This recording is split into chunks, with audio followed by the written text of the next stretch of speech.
Hello everyone, welcome to my YouTube channel. आज 6 अगस्त 2020 है और आज की इस वीडियो में हम education and job related updates को कवर करने वाले हैं।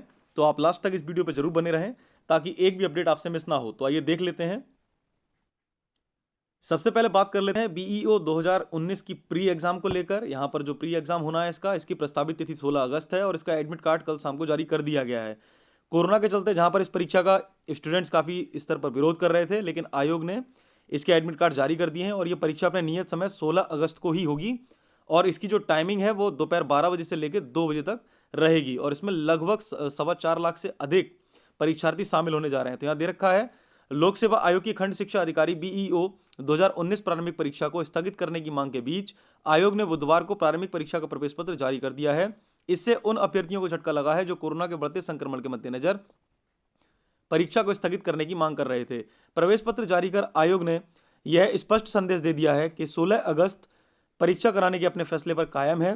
पिछले दिनों सोशल मीडिया पर प्रारंभिक परीक्षा की तैयारी के संबंध में आयोग का एक कार्यालय आदेश वायरल हुआ था, जिसके बाद सचिव जगदीश ने इस आदेश की पुष्टि करते हुए कहा था कि बीईओ प्री एग्जाम अपने पूर्व निर्धारित तिथि पर ही की जाएगी। तो यहाँ पर अपडेट हो गई है बीईओ एग्जाम को लेकर। यह परीक्षा अपने नियत समय 16 अगस्त पर ही आयोजित कराई जाएगी। तो जितने भी अभ्यर्थी हैं वह अपनी तैयारियां कंप्लीट कर लें। भर्ती 2011 के रिजल्ट के बारे में, यहाँ पर जो कल आपको बताया गया था कि प्रिंसिपल की भर्ती हुई थी 2011 में, उसका रिजल्ट 3 मंडलों का जो लंबित था वो डिक्लेयर कर दिया गया था। लेकिन इस भर्ती में इतनी लेट लतीफ़ी हो गई है कि कई अभ्यर्थी ऐसे हैं जो अब रिटायर्ड हो चुके हैं। तो ऐसी स्थिति में काफ़ी स्लो प्रोसेसिंग चल रही है। देख लेते हैं क्या लिखा है।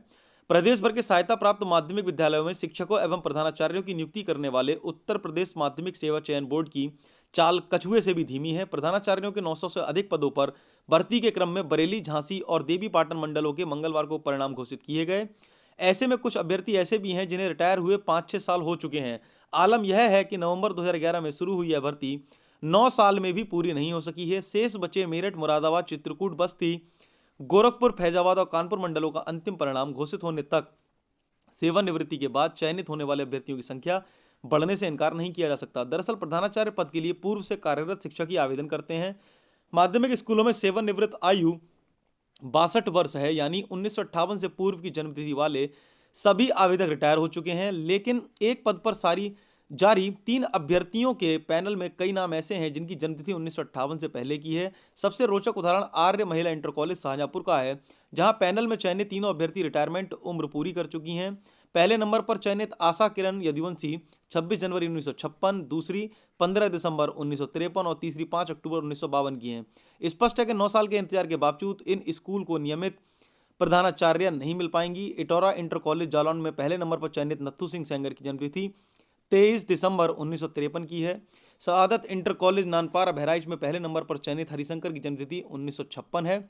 तो इस तरह आप देख सकते हैं उत्तर प्रदेश में जो शिक्षक भर्ती चयन बोर्ड हैं उनकी स्थिति कितनी दयनीय है।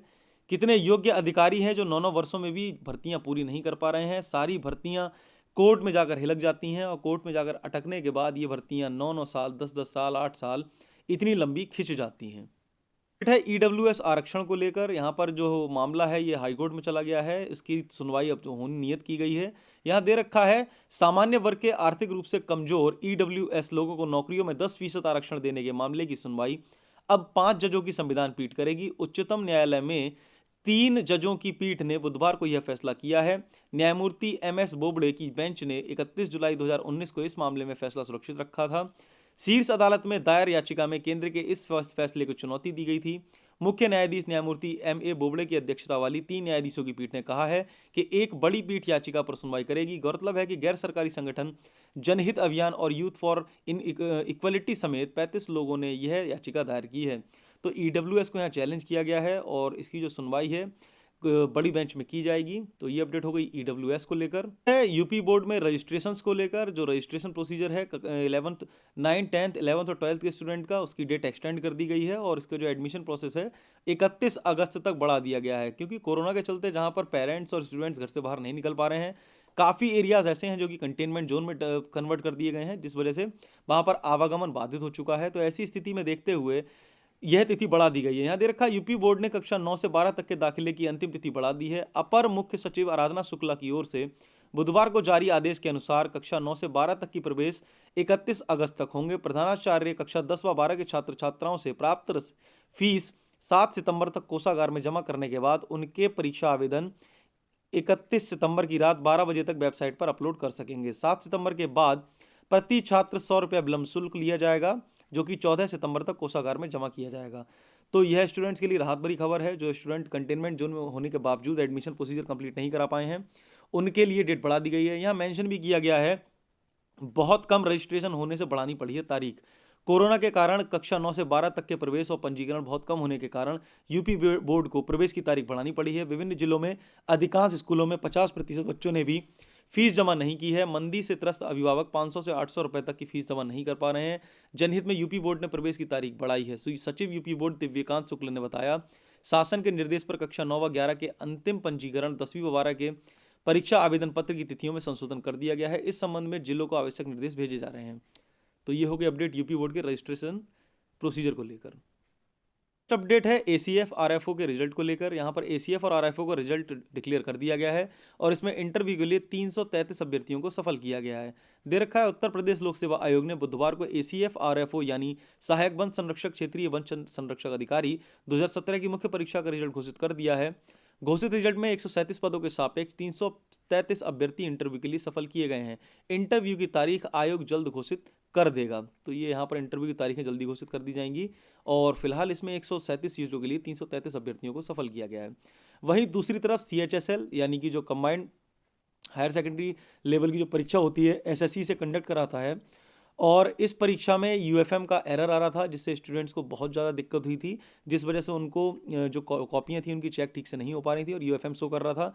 ऐसे में एसएससी ने अपनी गलती मानते हुए कॉपी को रीचेक कराने का फैसला लिया है और इसी के तहत अब जो सीएचएसएल की कॉपियाँ हैं 2018 की, वो अब दोबारा रीचेक की जाएंगी। यहाँ की दिया गया है, एसएससी की सीएचएसएल यानी कंबाइंड हायर सेकेंडरी लेवल परीक्षा के अभ्यर्थियों की कॉपियों का दोबारा मूल्यांकन कराया जाएगा। कर्मचारी चयन आयोग ने टियर 2 के 4560 अभ्यर्थियों की कॉपियों का दोबारा मूल्यांकन कराने का निर्णय लिया है। कर्मचारी चयन आयोग ने सीएचएसएल 2018 टियर 2 का आयोजन 29 सितंबर 2019 को कराया था। परीक्षा में 45,101 अभ्यर्थियों को शामिल होना था, लेकिन 36,112 अभ्यर्थियों ने परीक्षा दी थी। परीक्षा का रिजल्ट 25 फरवरी को घोषित किया गया था। इसमें 4560 अभ्यर्थियों को अनुचित साधनों का प्रयोग करने के आधार पर अयोग्य घोषित किया गया था। फिर अभ्यर्थियों ने अपनी गलती मानते हुए कॉपियों का मूल्यांकन कराने की गुजारिश की थी। तो यहाँ पर एक बहुत अच्छा निर्णय है ये एसएससी की तरफ से, जिससे स्टूडेंट में और भरोसा क्रिएट हो सकेगा, जिससे कि कॉपियाँ चेक होने के बाद काफ़ी जो अभ्यर्थी हैं जिनको लाभ मिल सकता है और वो पास कर जाएंगे। सीबीएसई बोर्ड ने अनिवार्य कर दिया है, अगर कोई भी स्टूडेंट 11th में साइंस और मैथ्स लेना चाहता है तो उसके लिए पहले उसे 55% जो मार्क्स हैं वो कंपलसरी होगा लाना। यहाँ पर दे रखा है, केंद्रीय माध्यमिक शिक्षा बोर्ड के 10वीं के रिजल्ट आने के बाद अब स्कूलों में 11वीं में दाखिले के लिए कवायद शुरू हो गई है। 11वीं में दाखिले के लिए शिक्षा निदेशालय ने अलग अलग स्ट्रीम के लिए क्राइटेरिया सेट किया है। साइंस के साथ गणित लेने व बिना गणित के साथ साइंस लेने पर 55% अंकों की अनिवार्यता रखी गई है। वहीं ह्यूमैनिटीज़ के विषय लेने के लिए छात्र का 10वीं में पास होना जरूरी है। तो यहाँ अगर कोई स्टूडेंट साइंस के साथ मैथ्स स्ट्रीम लेना चाहता है तो उसे हाई स्कूल में एटलीस्ट 55% मार्क्स गेन करने ही होंगे। अपडेट है बीएड के एंट्रेंस एग्जाम को लेकर। यहाँ दे रखा है 2 पालियों में होगी बीएड की प्रवेश परीक्षा, जहाँ एक तरफ काफ़ी बड़े लेवल पर ट्विटर और अन्य माध्यमों से परीक्षाओं को स्थगित कराने की मांग की जा रही है, लेकिन वहीं दूसरी तरफ आयोग हैं जो परीक्षाएं कराने के फेवर में हैं और बहुत ही तीव्र गति से परीक्षाओं के एडमिट कार्ड और प्रक्रिया को चालू रखे हुए हैं। जहां पर 16 अगस्त को प्रस्तावित बीईओ की परीक्षा के एडमिट कार्ड जारी हो चुके हैं। वहीं 9 अगस्त को जारी हो गए, 9 अगस्त को बीएड की परीक्षा भी होनी है और इसी के संबंध में बहुत जल्दी कार्यक्रम करा लिए जाएंगे और अब ऐसी उम्मीद की जा रही है कि ये परीक्षाएं अपने नियत समय पर करा ली जाएंगी। तो ये हो गई बीएड को लेकर अपडेट। विश्वविद्यालय बरेली से यहाँ दे रखा है, रोहिलखंड विश्वविद्यालय से संबद्ध कॉलेजों में ऑनलाइन आवेदन 10 से। यहाँ पर दे रखा है, महात्मा ज्योतिबा फुले रोहिलखंड विश्वविद्यालय के संबद्ध 548 कॉलेजों में स्नातक पर स्नातक की करीब 2 लाख सीटों पर दाखिले के लिए ऑनलाइन आवेदन की प्रक्रिया 10 अगस्त से शुरू हो जाएगी। कॉलेजों में पंजीकरण व फॉर्म भरने के लिए 23 अगस्त तक मौका रहेगा। उसके बाद 2 दिन में मेरिट जारी कर कॉलेजों को 25 अगस्त से 10 सितंबर तक दाखिले की प्रक्रिया पूरी करनी होगी। यह निर्णय बुधवार को कुलपति प्रोफेसर अनिल शुक्ला की अध्यक्षता में हुई प्रवेश समिति की बैठक में लिया गया। तो जो भी स्टूडेंट्स रोहिलखंड यूनिवर्सिटी से संबद्ध कॉलेजों में एडमिशन लेना चाहते हैं तो उनके लिए जो एडमिशन प्रोसीजर है वो 10 अगस्त से स्टार्ट कर दिया जाएगा। तो ये अपडेट हो गई एडमिशन प्रोसीजर को लेकर एमजेपीआरयू की। तो ये थी आज 6 अगस्त 2020 की education and job related updates. I hope आपको ये हेल्पफुल रही होंगी। ऐसी ही डेली एजुकेशनल और जॉब रिलेटेड अपडेट के लिए आप हमारे यूट्यूब चैनल रविंद्र विला को सब्सक्राइब कर लीजिए। साथ ही पास वाले बेल आइकन को जरूर प्रेस कर दीजिए, जिससे सभी लेटेस्ट वीडियोस के नोटिफिकेशंस आप तक तुरंत पहुंच सकें।